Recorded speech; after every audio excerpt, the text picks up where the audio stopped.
Hey, you guys, it's Michelle with Soul Purpose Activation. I am going to give you a trigger warning. This talk today is going to involve some very heavy, possibly triggering topics. Okay, I'm going to be talking about my own experiences, which involve every kind of abuse that you can think of, okay, including child molestation, just all kinds of abuse. So I just want to let you guys know that before you go any further. But the good news is that I'm talking to you and I'm coming to you today because, well, number one, we're going to be talking about attachment styles.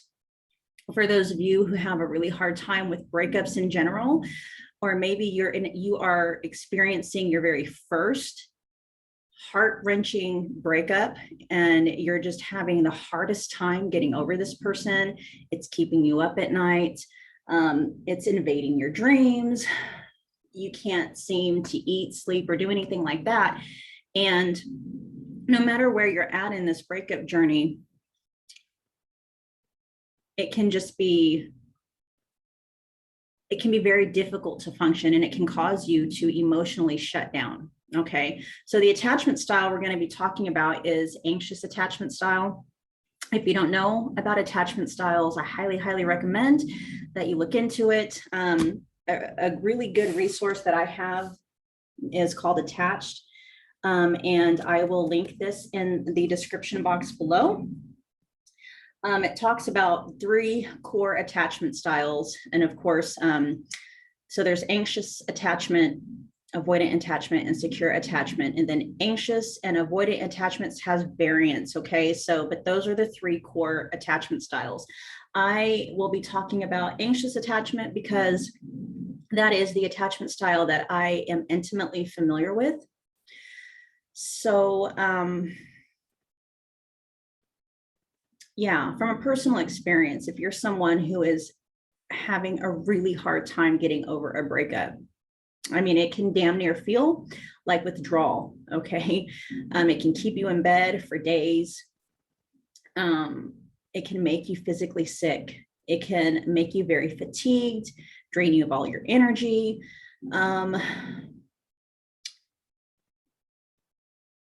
It can keep you isolated from going out with your friends.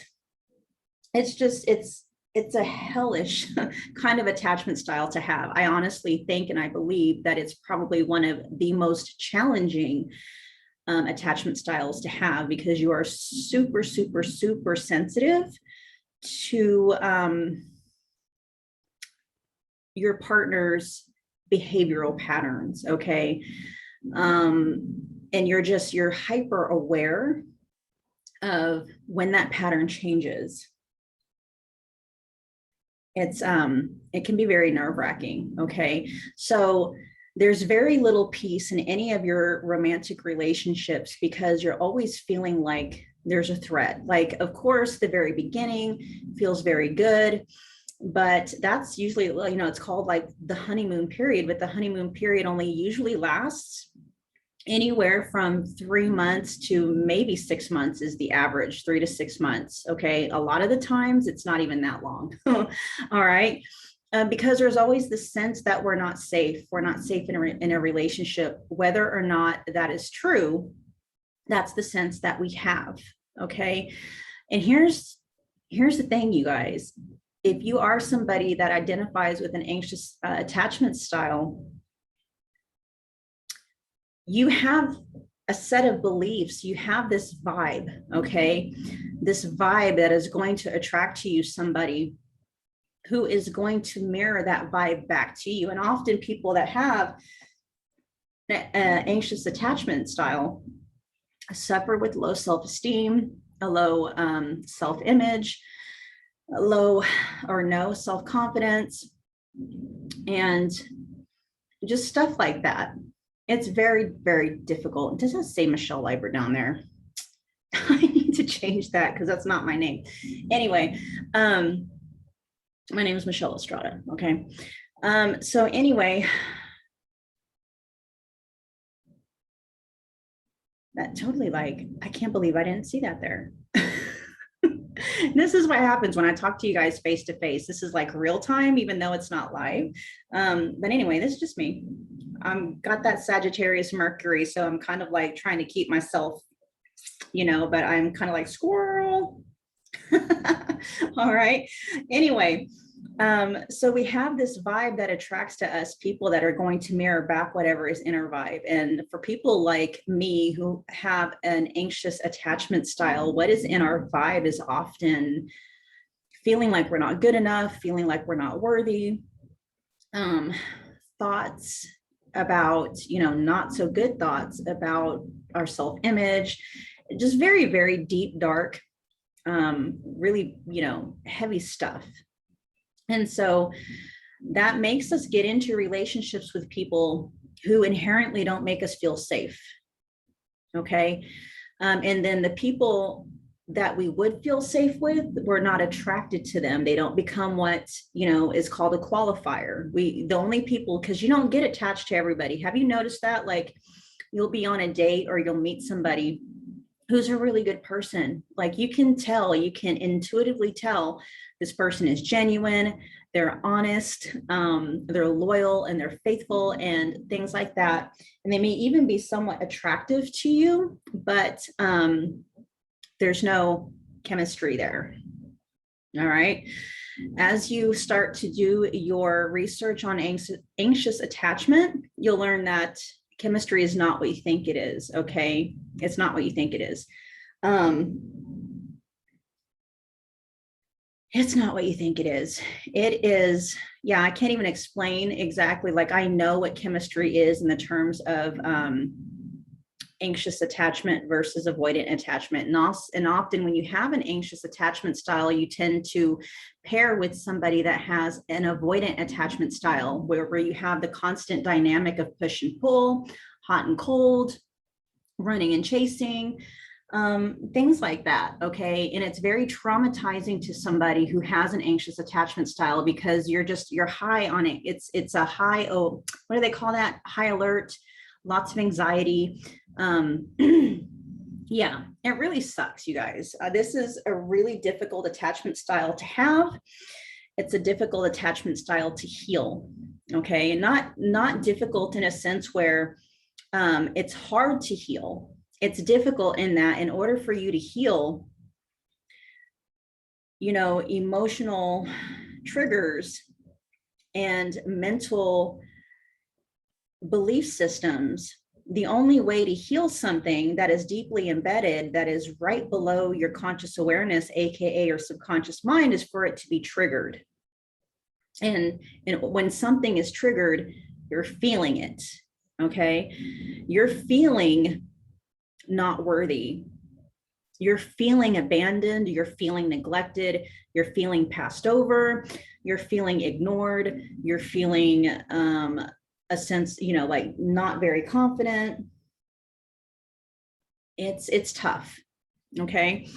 And what we tend to do when we are going through a breakup with our qualifier and we're having a really difficult time with it, like a lot of the times we do one of two things, and we usually do both. Okay. We either try to reestablish that connection with that qualifier that we've broken up with, or when we have finally come to the realization that the relationship is over and there's no going back, whether or not it's your decision or the other person's decision to cut it off, then you're left with, I got to find somebody else.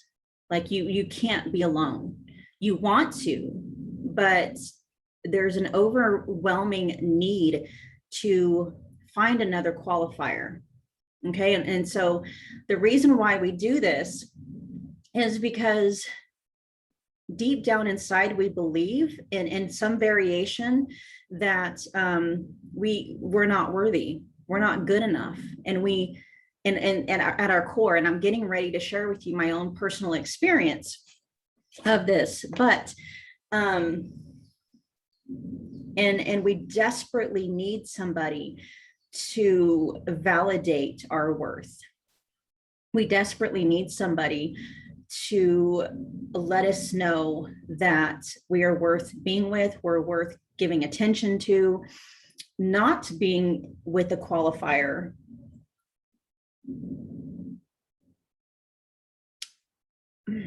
how do I even want to put it? I mean, literally, it's ineffable. It's hard for me to put into words what it feels like when actually it can be so emotionally overwhelming that you shut yourself down. You basically become a robot, because until you find a new qualifier, it's something deep inside you that is screaming, nobody wants me. I'm not worthy. Why doesn't anyone I want to be with me? That kind of thing. Because it's not hard, you guys, to find people who want to be with us, but it's hard for us to find people who want to be with us that we want to be with. That's what they mean by a qualifier, right? And so this is where like rebounds come in. We often get into relationships sometimes that, don't serve our, like they're not necessarily qualifiers, but we tend to get into relationships with people just to kind of temporarily fill that space, I guess, until we can find, another qualifier. And it's just a really vicious cycle. Okay. So, my personal experience is that I was in a relationship and a marriage with a very, very toxic, I say borderline. The people that know this person think he's a textbook narcissist. He's never been diagnosed. So I'm just going to say he had almost all of the symptoms or all of the signs of being a textbook narcissist. So we can just say he had narcissistic / sociopathic tendencies. Okay. A very, very toxic relationship that we ended up getting married. We had kids, and this relationship triggered every single soul level wound that I think I've ever had. But he was my qualifier. It doesn't matter how toxic somebody is. I mean, they're your qualifier. And so they'll treat you like crap. They'll make you feel like crap. They'll tell you really mean things about yourself. And,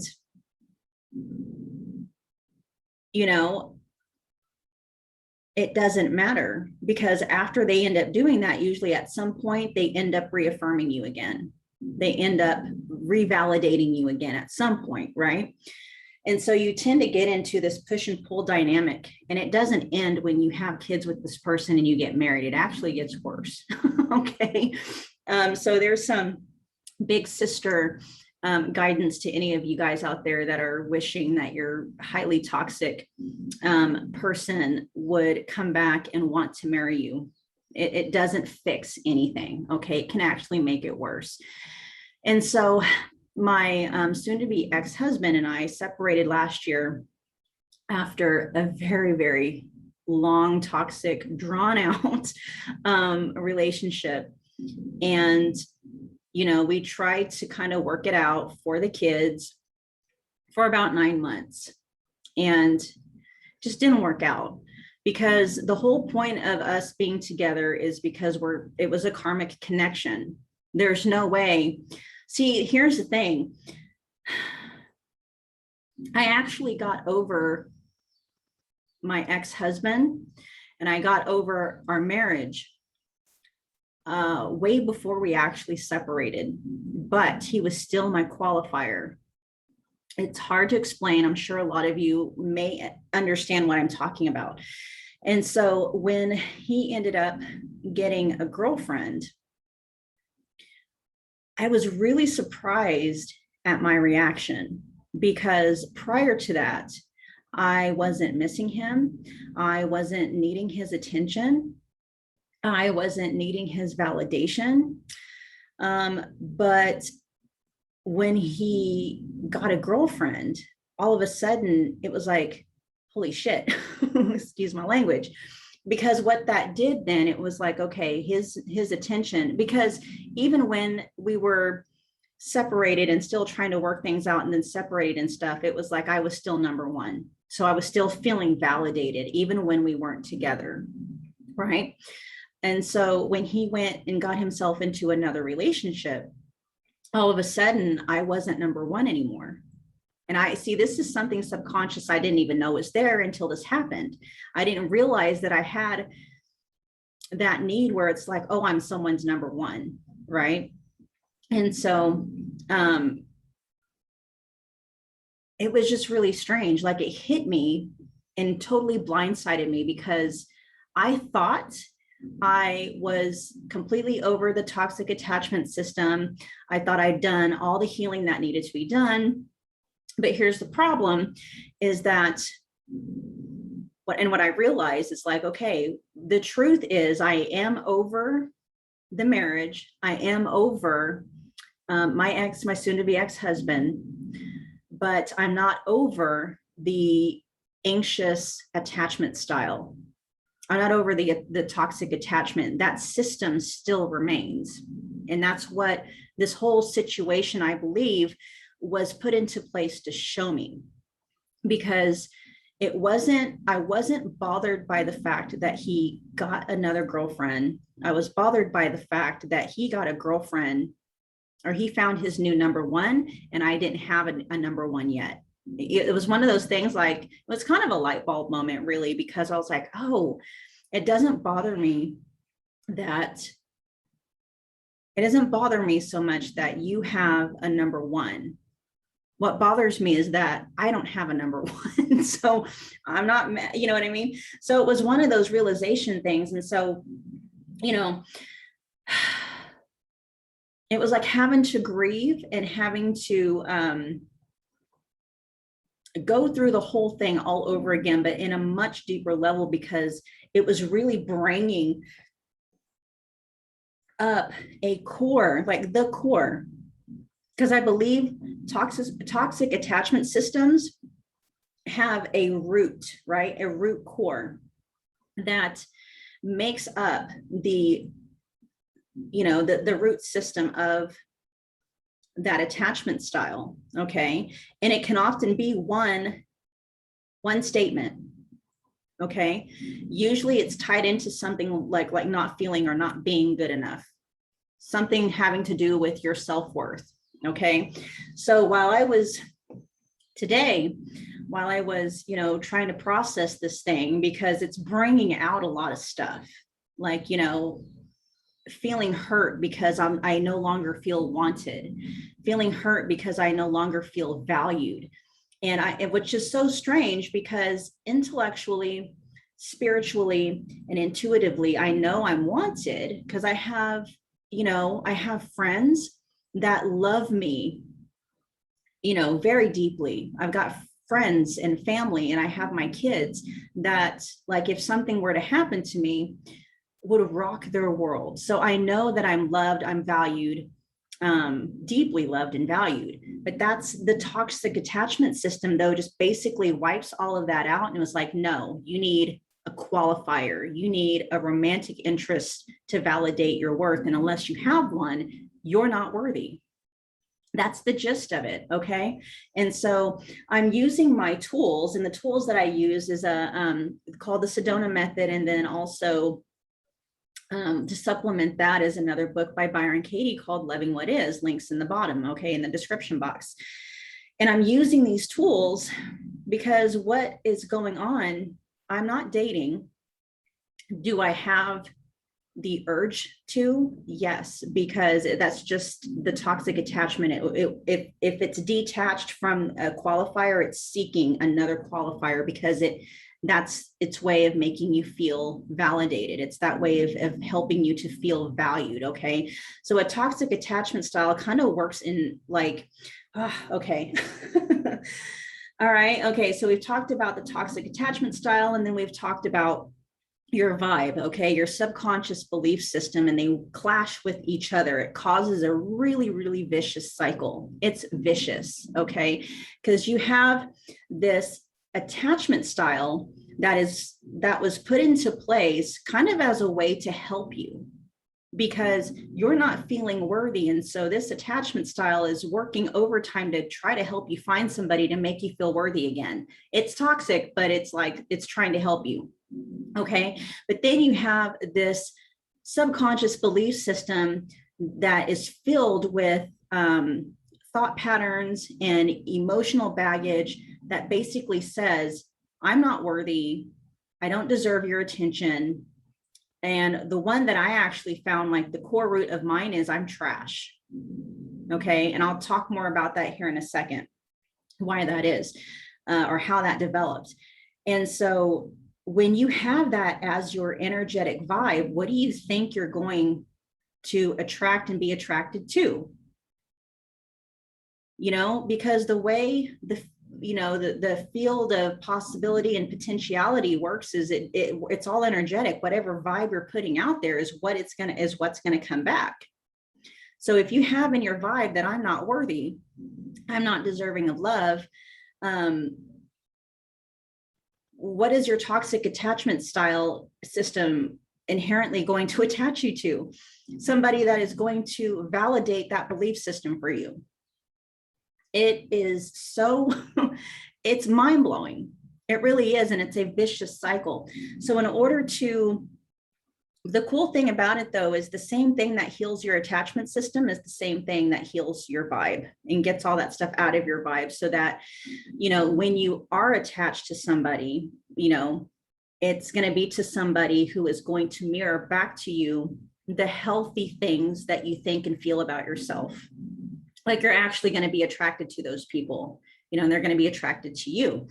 And so dealing with, like really dealing with the, you know, end of my marriage, to the point of where it's like, he's no longer my qualifier. He's somebody else's qualifier now. He's not mine. And dealing with being alone and not having another qualifier is kicking up so much deeply hidden pain and hurt and soul level wounds. It can be overwhelming. Thankfully, though, I have the tools to work through that, which is why I'm able to, you know, not date before I'm ready, even though he's already got somebody else, and that would have killed me. You know, I've been through something similar before him where it killed me for 8 years before I finally got over it. And so as I'm dealing with all of these really heavy feelings, I'm bawling my eyes out, you know, and I'm letting myself feel what's coming up, and I'm letting myself think what's coming up, you know, think the thoughts and the images and the feelings and everything that's coming up. As I'm releasing through all of this, I get right down to the core.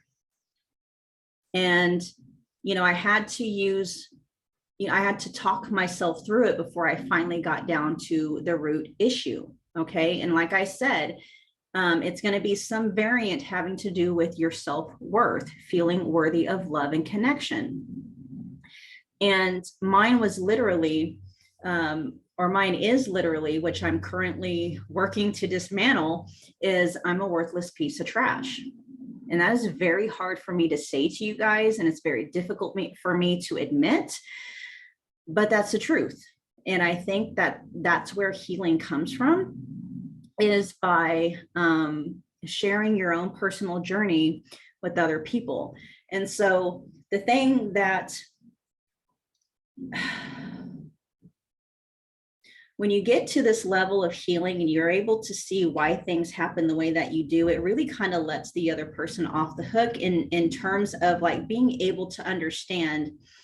It kind of lets you off the hook, and it lets them off the hook, because you understand why this experience came into, you know, into your life, why this person came into your experience. It hurts like hell, you know, but the only way to heal a trigger is for it to be triggered. And when, you know, trigger means you're feeling it, you're thinking it, you're, you know what I mean? It's just, whew, it's crazy.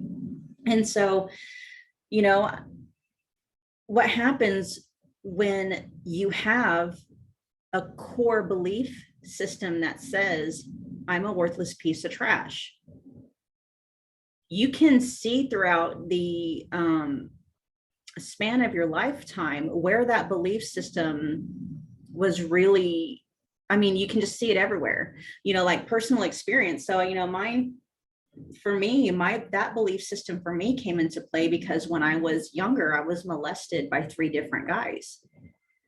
And then my dad was never around. He was very neglectful towards me. He would make plans with me, and he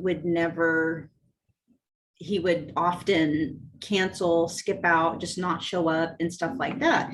It'd leave me feeling devastated. So as far as men go, I just had this experience with men where I was feeling like I was, I felt like I was being treated like trash. And as a child, if, you don't have the wherewithal at that point to be able to be like, oh, this is not a me thing, it's a them thing. No, what happens is like, well, if I'm being treated like trash, it's, I must be trash. And so that's the belief system that built up in me from the time that I was, a child, starting at 5 years old. And what ended up happening is, because I started believing that about myself, I started treating myself like trash. I started treating my things like trash. Like I had no pride, no personal pride in myself, because I had this belief system that believed that I was trash. I was not worthy. Don't bother looking at me, blah, blah, blah, blah, blah. And it caught, and I mean, I trashed my body, meaning, gaining a lot of weight, losing a lot of weight, just eating trash foods, drinking trash things,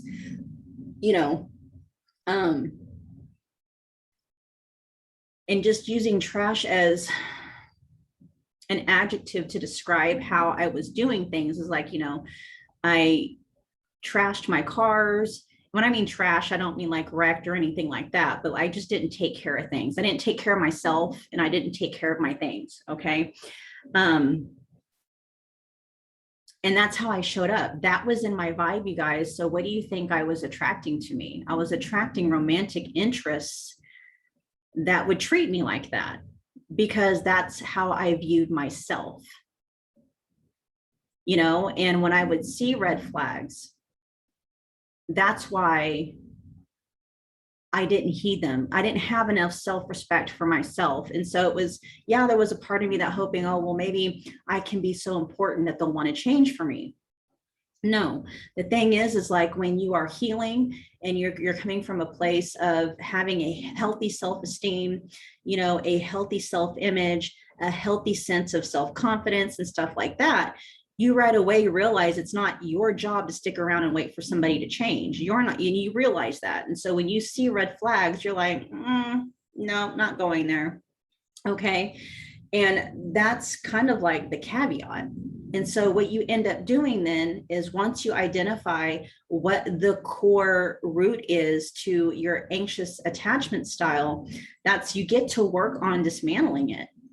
I mean, you got to thank the universe or thank God or thank source or whatever you identify it as, that even though that MF hurts, that it's helping you, it's bringing it into your conscious awareness so that you can actually work through it. Because once you dismantle it and dissolve it, once it's gone, it's gone. It's gone. All right. And that's the coolest thing ever. And so, I've been working on this. Like, I have been seeing a lot of progress in my healing, because I'm not treating my body like trash anymore. I'm not treating my things like trash anymore. I'm not like trashing my finances. I'm just, I have more pride in myself. And so I have more pride in my things. And then, stuff like that. I'm not trashing my friendships anymore. And so The only thing that was left, and thank goodness that the universe put this situation in my way so that it could be dealt with, was that last remaining piece where it was like, okay, it's still there. You still have a remnant of that I'm not good enough. You still have this core belief system that believes that where romantic interest is where romantic interest is concerned, you still think that and feel that you're a worthless piece of trash. Okay, because that one can root into different sections. Like I was able to take care of the root system that went into my personal body. I was able to take care of the root system that was affecting my friendships. I was able to go into the root system that was affecting my finances. I just needed that last one. And it's the toughest one. And it's the toughest one because I don't know, I can't explain it, but it is. All right. So for those of you out there who are going through a really difficult breakup, as much as you can, try to look at it as a blessing. I mean, I know it sucks, but the universe is showing you something deep inside of yourself that needs to be healed. And once it's healed, you'll never have to worry about repeating that pattern with anybody else ever again. Okay. And that's basically what I've been doing through this whole process, is treating everything as a trigger. Like I'm not afraid anymore of feeling hurt, of feeling devastated, because those are just feelings. They're just triggers, and a feeling can be released. It can be, a belief system, anything can be released, anything. And once you release it, now, mind you, things can be done in layers, and it may take you constantly releasing over, a couple of days for it to finally be gone, but at least you're able to work through it rather than trying to push it down, trying to suppress it, trying to numb it, and just repeating the same cycle over and over and over again. All right. And so you guys, do me a favor. If you are going through a really difficult time, if you're going through a breakup right now, you're feeling devastated, you can't sleep, you can't eat, this thing or this person or this situation is either keeping you up at night, or it's like, when you do sleep, it's like intruding on your dreams. It's horrible. It's a horrible, horrible experience for somebody who has an anxious attachment style. Okay. It's terrible. It's one of the worst things ever. So, go down to the description box, check out the 3 books that are listed below, and get to work on learning how to dismantle the triggers and release the emotions and the thought patterns that are associated and connected to that trigger. Okay. Because you will feel better. And I'm excited. And I'll even do a video when, later on down the line, when this whole, I'm a worthless piece of trash belief system is completely eradicated and gone. Just to show you how transformative it'll be, because it'll cause you to show up as who you are authentically, and who you are authentically is you're just gonna glow. I already know this, I have a lot, I have intuitive visions, and I can see this for myself. And so intuitively, I know that, when that part of me, my belief system, and that part of my when my anxious attachment style is healed, and that I'm a worthless piece of trash is completely gone. I don't know. I keep thinking I'm going to not be able to recognize myself. It's going to be beautiful. And I want the same experience for you guys. It's tough. Okay. I'm not going to lie and say that it's easy, because when you're dealing with overwhelming emotion, you're going to cry, you're going to bawl, you're going to have breakdowns, you're going to have days that you spend in bed. But if you use your tools while you're doing that, it's not going to be all for nothing. Okay. And the tools that you use are down in the description box below. Okay. I also have videos on this channel that kind of help guide you through some of those tools as well. Just go through my list of videos and stuff. I mean, they're kind of in between the different pick of cards and stuff, but it's there. All right, you guys, that's probably enough talking that I've done for right now. I'll continue to share gems and personal stories that can hopefully help extend some hope and some light to you, and whatever resources that I can come up with, and nuggets of truth and guidance and stuff like that, because this is it's a very difficult and challenging place to be. And I would love for you to show up as your most authentic self. I would love to see you glow.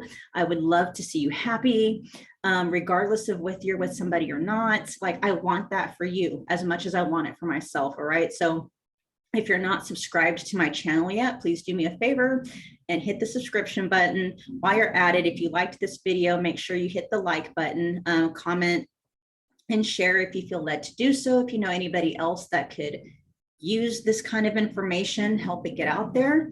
And I'll be back again sometime soon, you guys. Okay, I love you so much. Bye.